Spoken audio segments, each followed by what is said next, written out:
And Mark, you just told us that in your polling, a majority of people you believe will say yes, confirm him, if the FBI comes out with no corroboration. I think that's what they're waiting for. In fact, I think this was actually a good thing that Flake called for this, because the country was unsettled.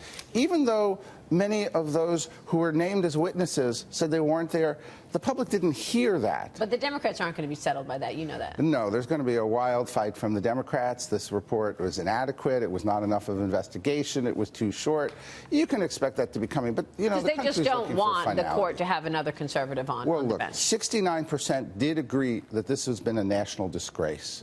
And so even though they're trying to make as fair a judgment as they can, 75% in the Harvard Caps Harris poll said that Senator Dianne Feinstein should have brought this letter to the committee 2 months ago, when this could have been done in regular order. That's right. Yeah, and Rachel Mitchell saying in a report to Senate Republicans that this not only would not support a criminal case, that it wouldn't even support a lawsuit on these grounds. There was just not enough corroboration, too many holes in the story. And I think it's critical to say that Professor Ford can't complain about people questioning her story, because her lawyers have been demanding that the FBI question her about the story nonstop since at least the last week.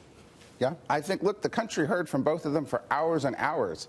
I think it's good the FBI didn't go back to them, that this is focused and about corroboration, because otherwise this would go on. And remember, the nation is being torn apart here. And that process needs some finality. We need some national unity here. And I think the president, the Senate leaders, and the Democrats better realize that. And the FBI has a shot to show independence here. You and I have both been critical about what took place in the 2016 election by a cabal of individuals who tried to put their finger on the scale. You trust it? Well, that's why I'm going to be fascinated. Will Christopher Wray come out?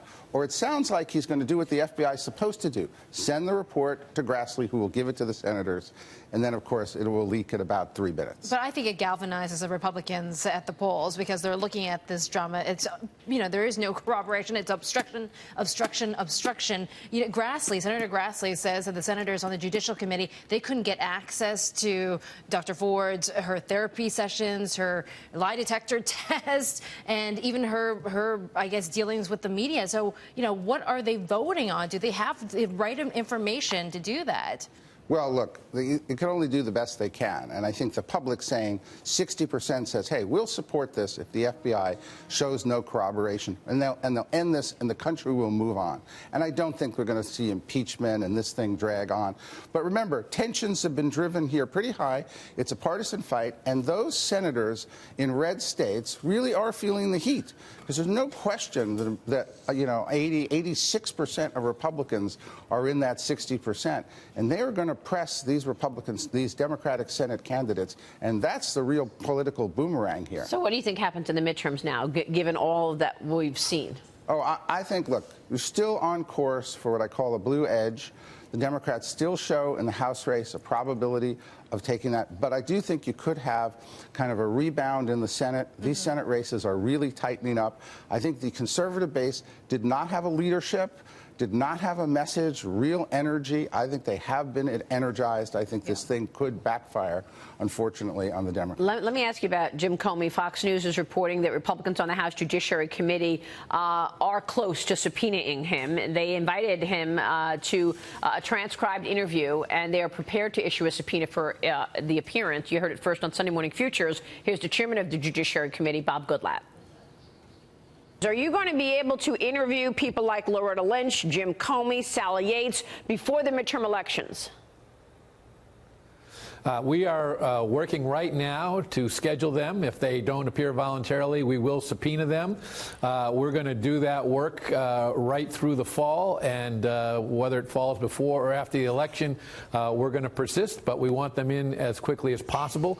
So now Fox News is saying that the subpoena is coming. Your thoughts on that, what we might learn from those interviews? Oh, look, I think it's about time. I think there's so much that has come out here that really these officials need to be held to account for the information that's come out about what was going on in the FBI and the CIA. But I've been amazed the last few days that now Comey and Brennan are political commentators on things like the Kavanaugh nomination. Right. Comey wrote an op-ed on it. I mean, I'm just amazed that they just became regular commentators instead of professionals, you know, related to our national security. That I found incredible. It is incredible. And then he said something like, Comey said, oh, the FBI can handle this. Well, why would we listen to you after what we just saw happen at the FBI?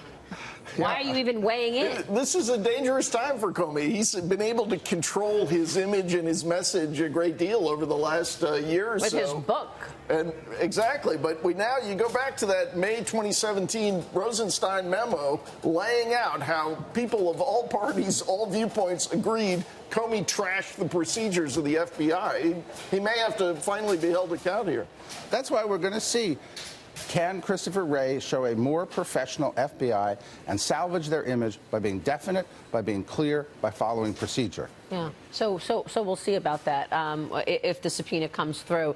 But it's amazing to see him comment about the Kavanaugh hearing. Well, and to comment as though he's just a partisan. Right. See, that's what really surprised me. He's not stepping back and looking at the pros and cons of an investigation and how you would do it. He was purely partisan, as was Brennan. And that is what has been so revealing and disheartening to those of us, whether you're Democrat or Republican, who want professionals in these jobs.